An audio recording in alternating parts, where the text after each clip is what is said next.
Hello and welcome to Ways to Change the World. I'm Krishnan guru-murthy, and this is the podcast in which we talk to extraordinary people about the big ideas in their lives and the events that have helped shape them.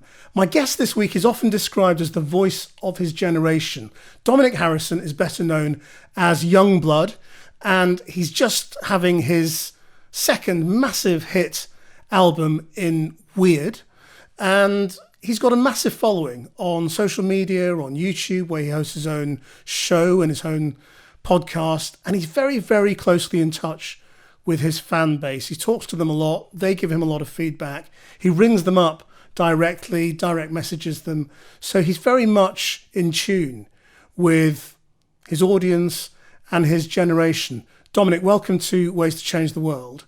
We spoke to you on Channel 4 News at the beginning of this pandemic, and you were stuck in California, I think. Here you are, almost 9 months on, and it looks like you're about to have a number one album. Yeah, it is pretty wild, isn't it? I mean, it's been a bit of a crazy week. As soon as those midweeks came in, and kind of I saw that, it completely blew my mind. I was like, whoa, this is so crazy to me, because I've never really thought about music like that, but it's incredible to be like, oh wow, that is a lot of numbers, and it's just making me feel well happy and really proud, you know? So, I mean, how has this year been? Because it's been such a huge range of experiences and emotions that you've been through. Because you were in America at the beginning of the Black Lives Matter protests, and then you've been back home through the pandemic, and now this. I think this year, I just wanted to resonate the idea, especially with my fan base and my family and kind of anyone I was reaching, that just because we can't touch each other doesn't mean we can't feel each other. I think if you would have asked me or someone 18 months ago, if someone asked for a second to think, people would look at you funny. People would be like, why do you need to think? Just do. You know what I'm saying? I think we move so quickly. And I think this year especially gave me and so many people I talked to a lot of time to figure themselves out and figure out what is happening in the world. And I think that stemmed to so much change and so much evolution in terms of racial inequality and in terms of oppression against the LGBTQAI plus community and in terms of climate change denial. You know what I mean? It gave a lot of people a lot of time to think and a lot of time to educate themselves. And I think when I was kind of coming to put this album out, I didn't necessarily write it about a year within a pandemic, but I wanted to write an album for the weirdest years of our lives. You know what I mean? I wanted to write an album that was full of nothing but truth. I think music can have such an agenda right now and such a motive, and I just wanted to write an album for a reason. And I wanted to write an album to tell the truth and to kind of provide this uncensored outlook on all the people I've met in the past 18 months. How easy has it been to be creative in 2020 when all this madness has been going on? At first, it was kind of incomprehensible because I'm a little bit of a control freak. You know what I mean? I think I like to be in control. I like to I'm always creating, I'm always doing, and then there was no end to this in sight. So it's like, okay, cool. When can we get back on tour? Cool. When can I put the album out? Okay, cool. When can I get back into the recording studio? And everyone's like, Dom, we don't know. I'm like, what do you mean you don't know? Is that like I don't know, or is that like I don't know? And then everyone's like, dude, we don't know. And that was really hard for me. But I think with me, when I've got something to kick against, that's when I kind of thrive the best. And I think that's kind of a very common denominator within my kind of family and my community. And when I kind of saw Youngblood for the first time, whatever that may mean, it's this mutual thing where if I have something to kick against and they have something to kick against, we inevitably just come together. And I think the biggest example of that was when we were in LA we were supposed to go down to LATAM, we were supposed to go down to Latin America, and we were supposed to play like Argentina and Chile and play Lollapalooza. And everything was getting cancelled in front of my eyes. And we were literally in LA, and it was like, in about 4 days, 5 days, you're not going to be able to leave the house. So I was like, whoa. So the first thing I said to my manager, I was like, listen, we have to do something. We have to do a gig. We have to do anything whatsoever. Like, with this going on, I need to kind of show that I am there for you. You are there for me. We're going to get through this together, and we're going to do something crazy that's going to be brilliant and kind of show the world that we can do this. And I was like, let's do a gig. Let's do a live stream gig. We'll do it in my room. It'll be lo-fi, but we'll kind of broadcast it on YouTube. It'll be amazing. And the connection I talk about is so amazing. I put that on Twitter, and my fan base just blew it up. It just blew up. Like, and that turned into a live stream in my bedroom. 72 hours later, I was in a TV studio with cameramen in hazmat suits. Everyone was sat out social distancing, and I was doing the punk rock Jimmy Kimmel. You know what I mean? And it was like, I think it's been hard to create, but when I've got something to kick against, I always kind of do a bit better than maybe I would have done before. Given how closely in touch you are with your fans, and they're constantly giving you feedback, you know, how do you think they have been? I think they've been absolutely brilliant. And I think I'm so proud of all of them, because, you know what I mean? It's very easy for me because I get to write my songs, and I get to do that. And I have this beautiful platform. I get to like say what I want to say and talk about what I want to do, and be like, this is what I think to the world, and millions of people listen instantaneously.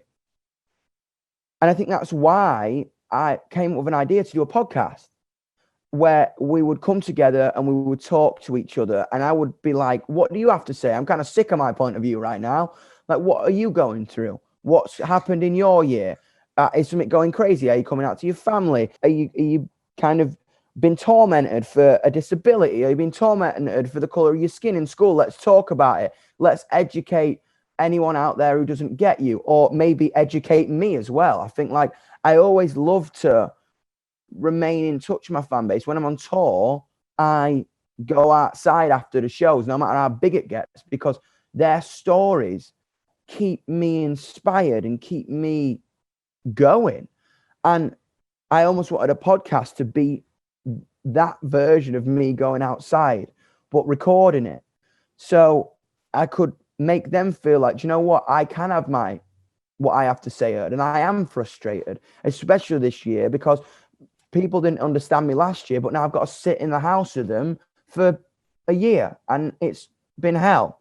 And to kind of have someone put that down a microphone, and someone other side of the world hear that, makes them feel heard, and maybe makes their day a little bit better. Do you feel a responsibility to them to be their voice? It's so interesting when people say that to me, because obviously, like, I'm so careful, because when the things I write about and the things I talk about, these are people's lives, man. You know what I mean? So I have to be so careful. But when people say, like, do you talk for them? I was like, no, I talk with them. You know what I'm saying? Like, when whatever people get ahead of themselves on magazines and be like, Youngblood, the voice of a generation. I'm like, no.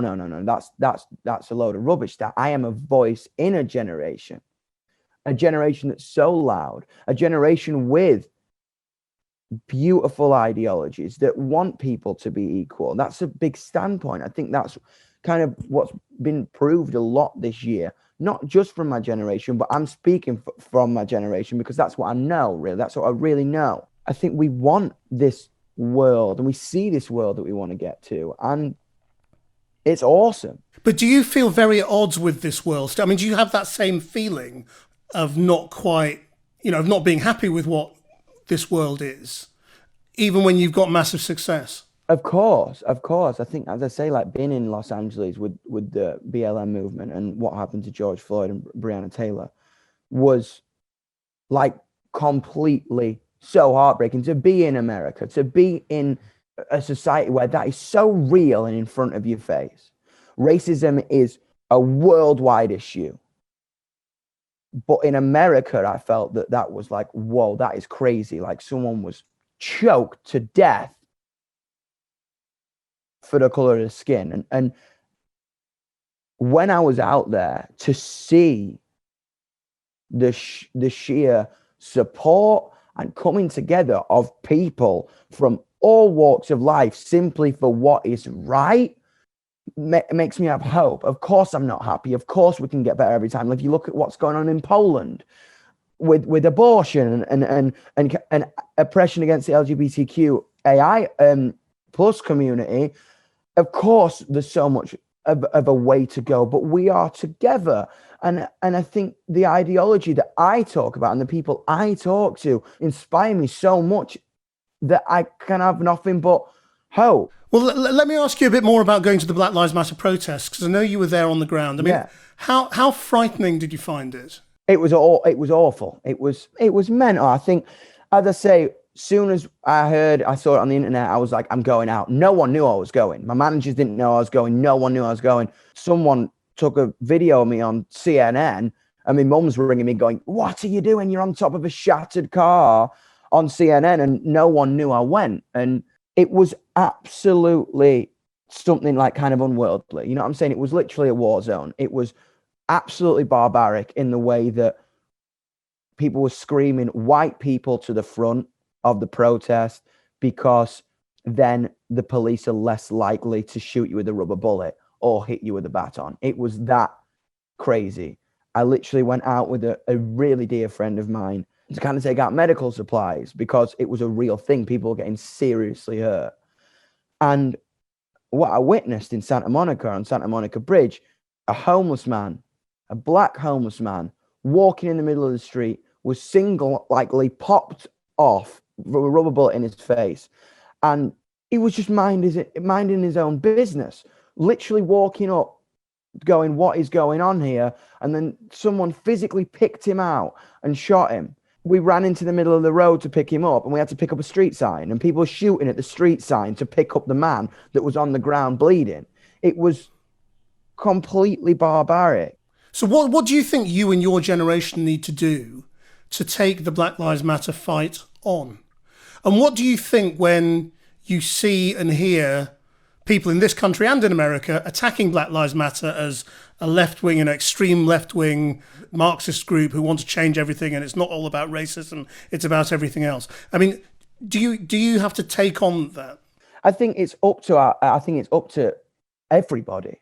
It's up to everybody, especially my generation right now. I think violent racism is what kind of is broadcasted, but what we need to battle is the voice in the back of people's heads that has just been learned that because of someone's skin, someone is lesser. That's what we need to battle. That's the biggest challenge, because that's the most dangerous. That's what leads to the violence. That's what leads to the disrespect. And the way we can battle that is by education and talking and telling every single person you know that that is wrong.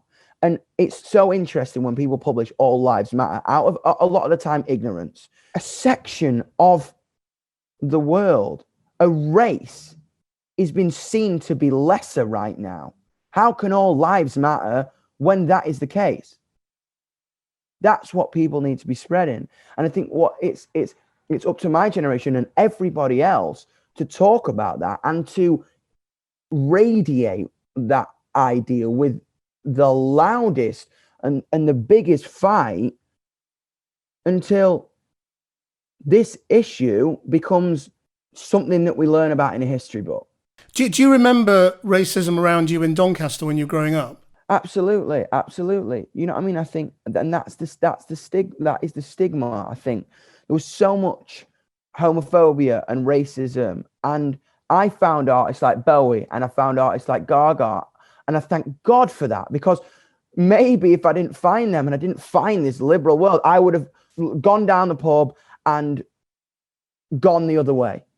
And that's what we need to battle. That's what I was talking about. The conversation is what we need to battle. If you hear someone saying something, speak up. Because how can people know that the sky is blue if they're taught the whole life the sky is green? So what did this liberal world offer you?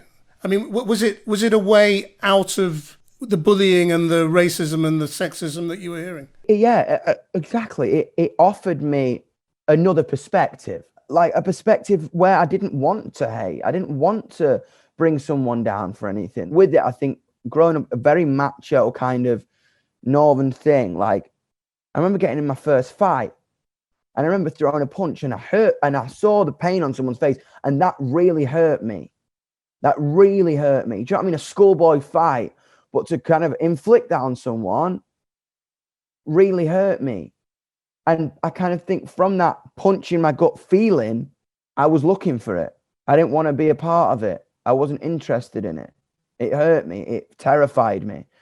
You know what I mean? I grew up with a little bit of violence in my home that I don't want to go into like too much. And again, I think with it, you either go one way or you go the other way. And I think our job is to educate and to shout and to scream so as many people don't go down the road that they may be being taught. You came from a musical family, didn't you? And your granddad played music. Yeah. Your dad had a musical instruments shop or a guitar shop. So was it? I mean, was it inevitable that you were going to try and go into the industry?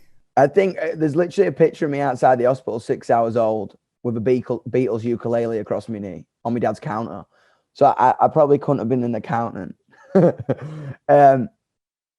But I think my dad and my granddad were sometimes quite skeptical because a lot of musicians who were struggling were working in the shop. And even though they would kind of sell guitars to rock and roll stars and I would be like kind of in awe and I'd love the lads in the shop with their nose rings, they were sometimes quite hesitant because they saw how hard it was. I just loved it. I loved every moment of music. I loved what it did to people. I loved what it did to me. I loved it gave me questions. I loved it gave me insight. I loved it gave me pain. I loved it gave me friendship. And I was like, this is really cool. And if like I would watch My Chemical Romance or the Arctic Monkeys or Madonna and be like, whoa, or Freddie Mercury, I was like, wow, I'd love to be like that one day. When did you start thinking you could be? I remember I was 16 and I did a video with my mate who was 10 years older than me. Ben, I was probably a bit younger, I think, about 14, 15. Ben was a little bit of a mentor to me. You know what I mean? He was like my older brother. He'd kind of toured and I was like, what's it like to go on tour? He was a guitar tech and he'd write with me. And he was like, you can write songs. I was like, really? Whoa. Because I looked up to Ben so much. Through him touring and kind of going across the world, obviously he knew people and he knew this kind of front of house guy called Phil Cornell who does like 5 Seconds of Summer and would do these big acts. And he heard this song and recorded it for free. And I just kind of had this video and I was like, Dad, we just send it out to your mailing list for fun. Chris Difford from Squeeze got back. He was like, I really like this. I was like, whoa, what? And I loved Squeeze. I loved like Squeeze and Elvis Costello so much. Then after that, a couple labels started sniffing around and I had this idea to be who I am. I wanted to talk about politics. I wanted to wear skirts. I wanted to wear nail polish. I wanted to be just like Robert Smith, you know what I mean? Or whatever. And the label was like, I remember specifically saying that I'll never get played on Radio 1. And I faced this constant battle all my life between music executives going, flutter your eyelashes and do this kind of music route where you've been like, I love you so much, darling, I'm going to shit myself, writing these vapid songs that don't really mean anything, or talking about what I wanted to say. And I almost go the commercial route every time. But then my gut just goes, last minute, I go, fuck that. That's not real. That's not what I want to be. I'd rather be smaller and be me. And I told kind of the labels to do one because they asked me to go on The Voice. Lived on my girlfriend at the time's couch for a year. Stayed in her house. Her flatmates hated me because I paid no rent because I couldn't afford it. Sorry about that. And then I met another manager and he saw me playing these shite love songs that meant nothing, but I was on fucking top of a speaker trying to be Joe Strummer from The Clash. It's like, something doesn't match up here. It's like, do you have any songs? And I kind of played him some songs that I'd written previously. And he was like, this is what I'm interested in. And then kind of Youngblood started. And then a year of trying to we put out 2 songs. No one gave a fuck. And no one in the UK. I wish people would say we're shit. I wish people would be like, this is the worst thing ever. But no one even cared. And then we went to Holland, of all places, the Netherlands, to play a gig. And no one told me about the ticket sales because I was kind of getting a bit down and being like, this just ain't going to work. I'm going to go home and work in my dad's shop. You know what I mean? And 150 kids turned up in Holland. And we went to Belgium, 100 kids turned up. Cologne, 100 kids turned up. Berlin, 70 kids turn up. Paris, 150 turn up. Go back to London, people have seen on my Instagram what's been going on in Europe, and 85 kids turned up upstairs at the garage, and bang, Youngblood started. And by that, I got an interview through like some local radio station, and then someone in America was listening to the local radio station and went, I love this. I want you to come to LA and play my show, my showcase. We play the show. There's 7 music execs on the front row. We get signed to like 2 days later. And then 2 years later, here we are. Are you very confident then when it comes to your talent in a way that you're not in life? I think when I sing, and I think when I connect to people, I feel brilliant. It makes me feel great about myself. Like, there's literally like all morning, I've been signing personalized messages. I'm trying to find the boxes. I've literally got to do like 3,000 till tomorrow. And people go like, you're mental for doing that. You're crazy. But it's like, it's what it's about for me. My favorite thing ever, because I get to see what Charlie in Swindon feels. Hello, this year's been so hard. I've been a year clean of self-harming. Or a mother been like, my son came out as bisexual. He believes that I don't support him. Can you write a message on here to be like, your mum supports you and you value? That's what I get excited about. It's like the music's second. You know what I mean? And the message and the connection and the mates and the friendship is first. And are you proud that you attract that crowd of people who probably don't feel that they fit in elsewhere? You know, that there is a sort of a punk element and tradition to what you're doing. Dude, exactly. That's exactly it. I think I feel so proud to belong here. Because at the end of the day, I feel exactly the same way as them. And that's why we're so strong. And it's so funny when kind of we talk about punk music, and kind of a lot of older rock punk fans just don't get it. It's like, oh, it's all been done before. I'm like, well, of course it has, but not in this way. It's been done. Of course, it's like similar to what it was last time in terms of the fashion and whatever, but it's different about what we're talking about. Punk ain't just 4 idiots bashing the shit out of their instruments on stage, man. Punk is in defiance to be something that you're not. Rosa Parks was a fucking punk. You know what I mean? Fuck you, white man. I'm not going to stand up for you because it ain't right. And I don't want to. I mean, you talked about racism. What are the other things that you are in defiance of right now?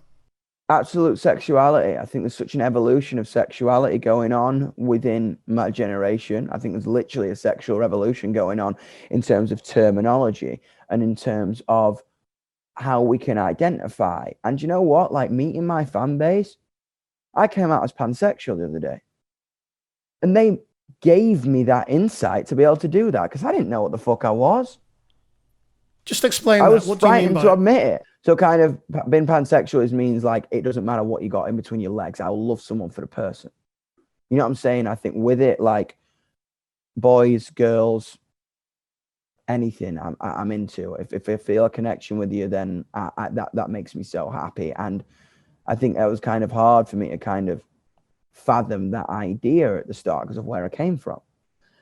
But by speaking to Yoshi in America, who identifies as non-binary and wakes up as a different gender every day, and is so proud by doing that because she found it through a online group, and it helped to kind of come to terms with that terminology and go, do you know what? That's what I think I might be that.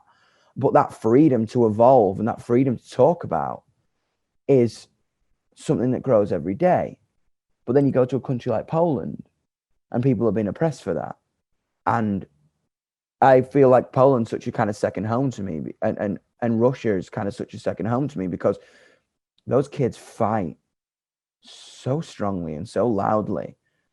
And I'm so excited and inspired by their courage firsthand, because like that's a real government oppression against their sexuality. In the past, I know you talked about the older generation sort of letting your generation down when it came to Brexit. Is that something you still feel as Brexit actually becomes real now? You know, is Brexit as scary in reality as it felt to you before as a theory? I think for me, it is. I think it's sad, but it's obviously something that I've had to come to terms with. You know what I'm saying? I think kind of the sting is always the most painful when you feel it at first. And we have to accept that it's inevitably happening. And I kind of like, as I say, I've been saying for 4 years, a lot of people felt used and a lot of people felt wronged and a lot of people felt lied to. And I do feel scared, man, because it's like, I'm going to feel like physically disconnected to my European friends and my European audience. And it's going to be so much harder, even like talking selfishly, to get into any fucking country.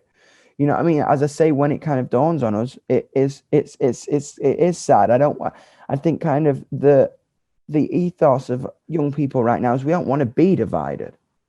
Being divided is such an old ideology. And yet you feel divided from the older generation, don't you? That's where the division is. I mean, not everyone. I think, as I say, not everyone. I think it's very easy for me to go like, oh, all middle-aged white men, you can fuck off, because, you know what I'm saying? That's what that's what Trump was, or that's what whatever was, you know what I'm saying? And it's all over the media. And I can be like, yes, that is it. The older generation have completely fucked us without insight. I think, again, it's like, obviously part of it, it's that kind of reluctance to let go of something they can comprehend, because they can't understand it. They can't understand where we want to go. I was speaking to a young person in Poland, a brilliant kind of young activist in Poland. She brought up a brilliant point. She said that I think they're so scared of it here, and she's bisexual, and she said, I think they're so scared of it here because they know we're inevitably going to get there, and they know we're inevitably going to win. So they need to hold on to this ideology as long as possible. And I thought that was such a crazy, insightful point to me. As I say, I don't have a problem with the whole older generation. I have a problem with being lied to, and I have a problem with, it's like if people ask me about religion, if people ask me about anything, like, I don't have a problem with religion if it's uniting people and providing people with hope and love and unity. I have a problem with it when it's dividing people and hurting people. And you feel you're winning? I genuinely do. I genuinely feel like we are. I feel like I speak to people every day and they completely just inspire me so much. And maybe I am in just a bubble. Maybe I am. But the millions and millions and millions and millions of people I speak to every day, especially in America right now, look what just happened. You know what I'm saying? It's so incredible for young people in America to be like, look how many young people turned out in this vote. We can do that now. Oh my God, we can do that. I can go out and vote in the UK. I can go out and vote in Sydney. I can go out and vote in Nijmegen, Holland. I can do that. Do you know what I'm saying? I genuinely think we are. I think we're at the start of the mountain, but I think there is a turn in the tide. And I think it would be naive of a lot of people to kind of say that there hasn't been a change this year. There hasn't been a change in idea and a change in adrenaline and a change in energy. Can I ask you about your own ADHD and how that affects Yes. you and how you've managed it? I mean, when you were a kid, what did people used to say? It was like that. They used to love me or hate me in school. That was it. I was like, I don't know. My history teacher loved me. I loved history. Anything I kind of put my mind to, I was all right at. You know what I mean? I think, but I had a million ideas a minute, and I think people couldn't comprehend that. You know what I mean? I was like always darting around and always kind of in the clouds, but in music and in drama and in history and English, I could get to grips with it. there's a very kind of fine line. I was kind of loved, but I wasn't understood. I think there's a big difference between loved and understood. And sometimes you don't want to be loved. You want to be understood. You want to be like, because then how can I be loved? It's like, yeah, you love an idea of what I am, and you can kind of put me over here in this kind of weird box, but that's not exactly who I am. And I think it was hard because people judged me and people preconceived me before they'd even let me open my mouth. But you didn't get on with medication, did you? No, that wasn't. It was just a very, very kind of quick thing. My mum didn't like it. It was your mum rather than you, was it? It was, yeah. I was young, man. Do you know what I'm saying? It was like my mum. She was just like, it's just not him. And I think it's very kind of, that's why I wrote one of my songs called Medication on the first record, because once I kind of started telling my story, people started to relate to it. And I think, especially when I was speaking to a lot of American fans, like, you can't prescribe things to people in like a formulaic way. You know what I'm saying? I think you need to kind of need to listen and sit down, because I found my solace through music. You know what I'm saying? I think it's kind of, people can find their medication and their I don't know, something that hones them in by being listened to. So what do you do when you need to concentrate, when you're struggling? I take a breath. I'm quite hard to, like, I always kind of am very thankful to my team, because everything comes in waves. When it comes into me, I will nail it out the park every time, every minute, whatever. But when my head's just not there, it's like trying to feed a baby carrots if it doesn't like carrots, you know? And so are you planning to, I mean, do you know what your career is going to look like next year? I mean, presumably now with vaccination, you are going to be able to do shows again. Oh, that would be amazing. I think to be honest, I have no idea, because if you were telling me a year ago that we're 2 days and we might be looking like, touch wood, touch every surface in the house, we might be getting a #1 album in the UK, I would have probably told you to fuck off. So I have no idea, but what I do know is that we have massive plans to play the biggest shows of our lives, and to put on the biggest spectacles of our lives, and to be as loud as we can, and to meet more people, and to hear more stories, and to write about those stories, and bring as many people together as we possibly can. When you talk about we, who do you mean? Are you talking about your producer and the people you create with, or My is family, it a my bigger we? community, Youngblood. It's a bigger we. It's us. It's my family. It's every single one of us out there, because that's what I always say. This ain't about me. You know what I'm saying? Without them, I'm just some northern twat with a big mouth. You know what I'm saying? It's the connection, and it's the energy, and it's the passion that make people understand us and get us. Like, trust me, no one fucking wanted to know. And then 1,500 kids turned up outside Radio 1, and then Youngblood was a validated thing. And you know what? Part of me would be like, oh yeah, no one wanted to know, man, and do all that rock star pretentious bollocks. But that's not what it's about. That taught me and solidified in my mind that this is always about us. This is always for us. They are just as loud as me. They are just as important as me. That I'd never want to be on a pedestal. If I'm end up as an artist on a fucking pedestal, someone slapped me across the face with a ruler. And do you think this sort of codependence is something that will be long lasting?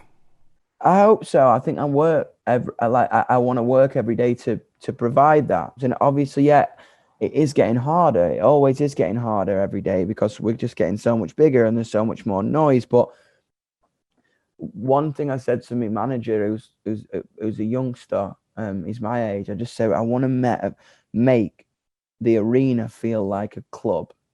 And that kind of spans across all aspects of my career. I never want to be out of touch. I think the artist I love and want to be like were never out of touch. Bowie, Freddie, they always felt like they were in my head, and I'd never even met them. And I could only dream of being that artist to people for the rest of my life. Well, they are clearly in your head in this album, in terms of sort of direct references. Absolutely. Like, and that's what I was excited about. I was like, I love this kind of thing. I'm such a product of my influences. I never want to hide that. You know what I mean? Blur, Queen, Lily Allen, the Arctic Monkeys, the Beastie Boys, Paramore, My Chemical Romance are so directly within my album because they're directly within me.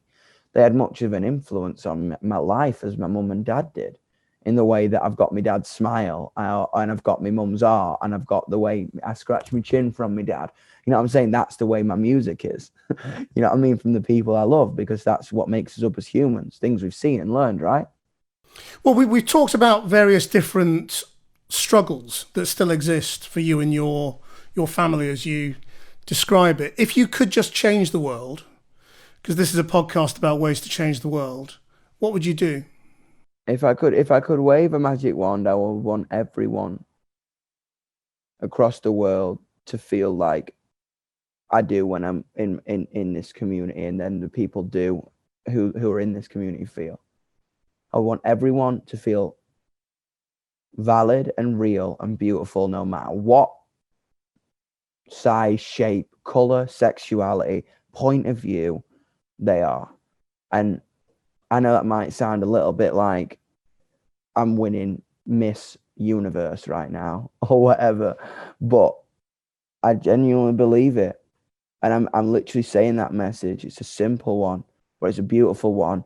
And it's covered in safety pins and covered in guitar strings and blood. Dominic Harrison, Youngblood, thank you very much indeed for sharing your ways to change the world. I love that, man. Thank you so much. Thank you so much. I hope you enjoyed that. If you did, then please do give us a rating or a review so other people can find this podcast. Our producer is Rachel Evans. Until next time, bye-bye.